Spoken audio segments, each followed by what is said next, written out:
My name is John Doe, and this is my story. The carnival had come to our little town a few days ago, and with it came a strange man. He was tall and thin with long, greasy hair that covered most of his face. But what really caught my attention was his eyes. They were a piercing blue and seemed to bore into your very soul. I couldn't help but stare at him as he walked past me, his eyes never leaving mine for a moment. There was something about them that both terrified and intrigued me. As the days passed, I couldn't shake off the feeling that I was being watched. And then the news reports started coming in. Fishermen found dead in their boats, drowned but with no sign of struggle. A young woman pulled from the river, her body showing no signs of trauma, just water. I couldn't help but think of the blue-eyed man and the eerie feeling that he was somehow connected to these deaths. One night, I decided I had nothing to lose. I would find the blue-eyed man and get to the bottom of this. I went to the local bar, the one all the truckers stopped by on their way out of town. It wasn't hard to spot him. From across the room, he was sitting alone at a table, a half-empty glass of whiskey in front of him. As I approached, I could hear his raspy voice cut through the chatter of the bar. "You shouldn't be here," he said without turning to look at me. "You shouldn't be here."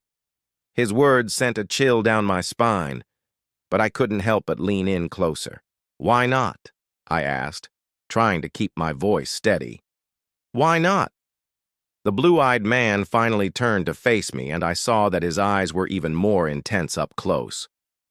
"Because some things are better left unknown," he said, his voice a low growl. "Some things should stay hidden." Before I could respond, he stood up, knocking over his chair in the process. He was even taller than I thought, his greasy hair falling over his face like a shroud. "I know what you're thinking," he said, his voice echoing in my ears. "You think I'm behind the deaths in the water. You're wrong." With that, he turned and walked away, leaving me in a pool of my own thoughts. I left the bar feeling more confused than ever. Was the blue-eyed man innocent, or was he hiding something? I couldn't help but think back to the news reports, to the eerie feeling that had been following me. Maybe I was just imagining things, but what if I wasn't?